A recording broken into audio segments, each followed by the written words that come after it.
शायर और सहाफ़ी अहमद फरहाद के केस में अटॉर्नी जनरल ने आज इस्लामाबाद हाई कोर्ट को आगाह किया कि लापता शायर अहमद फरहाद धीर कोट कश्मीर पुलिस की हिरासत में हैं। जस्टिस कियानी ने रिमार्क्स देते हुए कहा कि वो गुमशुदा अफराद का केस लार्जर बेंच को भेज रहे हैं और आईजी इस्लामाबाद को यह हदायत जारी कर दी कि वो इस मामले को देखें। इस मौके पर additional attorney general Munawar Iqbal और वज़ीर कानून आज़म नज़ीर तारड़ भी मौजूद थे। याद रहे कि शायर अहमद फरहाद 14 मई को इस्लामाबाद से अपने घर से लापता हो गए थे, जिस पर जस्टिस कियानी ने आला इंटेलिजेंस अफसरान, सेक्रेटरी डिफेंस और वज़ीर कानून को तलब कर रखा था।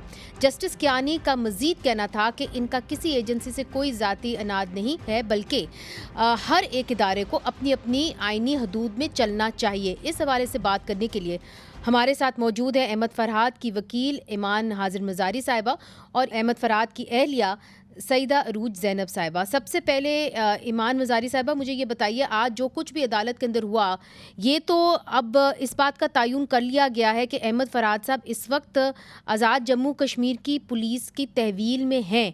तो अब इसके बाद क्या होगा? उनको क्या बाजियाब कराया जाएगा? उनको वापस इस्लामाबाद लाया जाएगा? उनको इधर की इस्लामाबाद हाई कोर्ट के अंदर पेश किया जाएगा? What's next?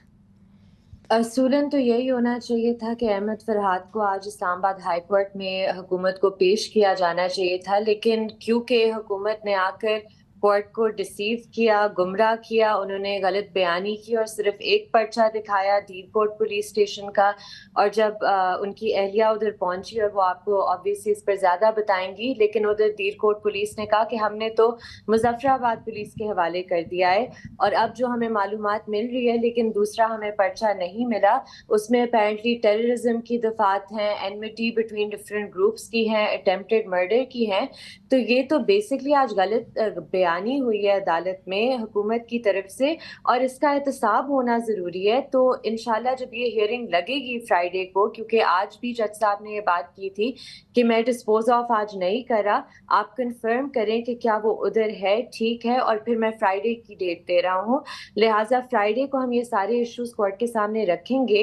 ये जो एक कल्चर बन गया है अब्यूज का कि 15 दिन आप किसी को लापता रखें, फिर आप उन्हें पुलिस कस्टडी में दिखाएं, जबरी गुमशुदगियों का जो पीरियड है वो एक्सप्लेन नहीं है, और फिर झूठे पर्चों में एक जगह से दूसरी जगह ट्रांसफर करें। This is not acceptable. जी बिल्कुल, यही मैं सवाल आपसे अगला भी पूछूंगी, मगर सईदा अरूज ज़ैनब साहिबा आपसे पूछूंगी, और आपके लिए ज़ाहिर है पूरी फैमिली के लिए बहुत ही मुश्किल वक्त है।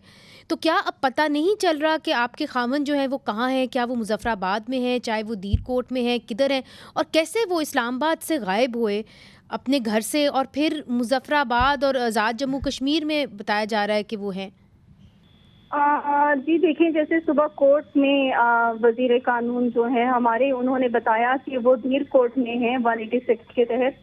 तो हम लोग यहाँ पर धीर कोर्ट आए पहले, और वहाँ पर हमने चेक किया, और वहाँ पर पहले तो स्टाफ की तरफ से हमारे साथ कोई ताउन नहीं किया गया। देन हम लोगों ने थोड़ा सा उनको इंसिस्ट किया, प्रेशराइज किया, तो उन्होंने हमें बताया कि वो he is been shifted to Muzaffarabad, और अभी हम लोग मुजफ्फराबाद जा रहे हैं। लेट्स सी कि वहाँ पर वो कहाँ पर हैं। उन्होंने वैसे हमें लिख कर दिया है कि वो थाना सदर में है। हम वहाँ पर जाएंगे और देखेंगे कि वो वहाँ पर मौजूद हैं।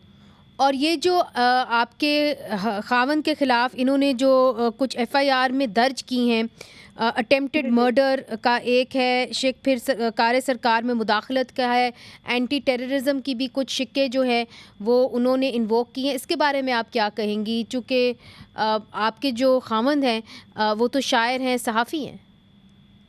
देखिए, एक तो ये है कि फरहाद का कश्मीर इतना आना जाना है ही नहीं है। He was almost 18 years old when he settled down in Islamabad, Rawalpindi।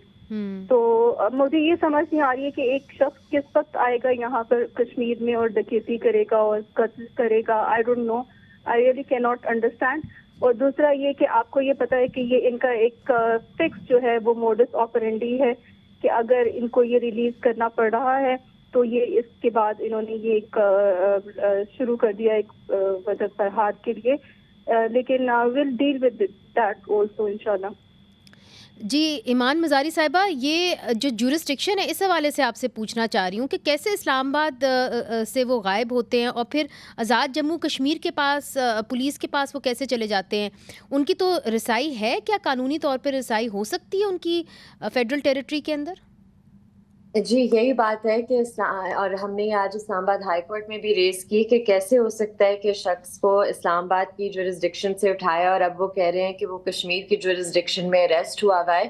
بہرحال اس طرح سے کورٹ کی جو جورسڈکشن ہے اس میں تو کوئی ایشو نہیں ہے، بیکاز جو کاز آف ایکشن تھا جہاں سے ڈس اپیئرنس ہوئی تھی وہ اسلام آباد کی ہی جورسڈکشن تھی.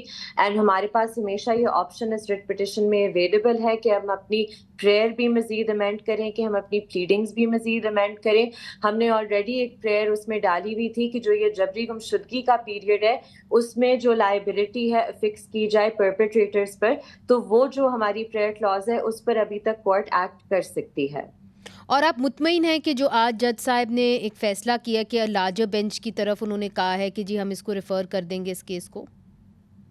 جی وہ آئی تھنک کیونکہ جب آمنہ مسعود جنجوعہ صاحبہ آئی تھی تو انہوں نے یہ بات کی کہ ہمارے بہت سے مسنگ پرسنس کے کیسز پینڈنگ ہے بینچ نمبر 1 میں، تو جج صاحب نے یہ کہا کہ مناسب نہیں ہے کہ میں اس پہ کامنٹ کروں، بہتر یہ ہوگا اگر یہ سارے کیسز ایک لارجر بینچ میں جائیں تاکہ کورٹس کا انفورس ڈس اپیئرنسز پر، جبری گمشدگیوں پر ایک کنسسٹنٹ ویو آئے.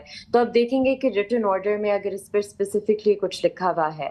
جی سعیدہ عروج زینب صاحبہ، مجھے پتہ ہے آپ اپنے خاوند کو اس وقت ڈھونڈ رہی ہیں، اس لیے ہم آپ کو ٹی وی پہ بھی نہیں لا سکے، مگر یہ بتائیے کہ آج جو کچھ عدالت کے اندر ہوا کیا آپ اس سے مطمئن ہیں؟ اور آج جو جسٹس کیانی نے کہا کہ ہم لارجر بینچ کی طرف معاملات کو ریفر کر دیں گے، کیا آپ چاہیں گے کہ لارجر بینچ اس حوالے سے بنے؟ بالکل ایک لارجر بینچ بننا چاہیے، اور جیسے کہ جسٹس صاحب نے پہلے بھی کہا تھا کہ یہ سارے جو ہیں یہ لائف اسٹریم ہونے چاہیے، یہ بھی ایک اچھا ان کا اقدام تھا، اور I am very satisfied with the proceedings of the court. اور مجھے جو آج ایک اطمینان ہوا تھا وہ یہ تھا کہ اب جو فرحاد کو جو ہم لوگوں نے ریکور کروایا ہے، ان سے بازیاب کروایا ہے، وہ آئینی طریقہ کار سے کروایا ہے. اور اب انہوں نے چونکہ کچھ ان کے اوپر کچھ مقدمات شروع کر دیے ہیں، بٹ یہ کہ ول ڈیل ود دیٹ انشاءاللہ. اور مطلب مجھے پتا ہے کہ یہ ایک جھوٹے مقدمے ہیں جو کھولے گئے ہیں میرے شوہر پر، ہم ان کا بھی سامنا کر لیں گے انشاءاللہ. اور آپ کچھ کہنا چاہیں گی؟ اگر حکومت کے کچھ آفیشلز اگر آپ کو سن رہے ہیں تو آپ ان کو کچھ کہنا چاہیں گی؟ میں یہی کہنا چاہوں گی کہ ایسے مقدمات آپ ہر اس انسان پر بناتے ہیں جو اپنے ضمیر کی آواز کو سنتا ہے، جو مظلوموں کی آواز سنتا ہے، جو بے آوازوں کی آواز سنتا ہے. اور یہ ہر دور میں کوشش کی جاتی ہے کہ آوازوں کو دبایا جائے، اور آپ لوگوں کو یہ اپنی روایت ہے اس کو اب جو ہے وہ توڑنا ہوگا، اور اپنے اوپر تنقید برداشت کرنا تھوڑا سیکھ.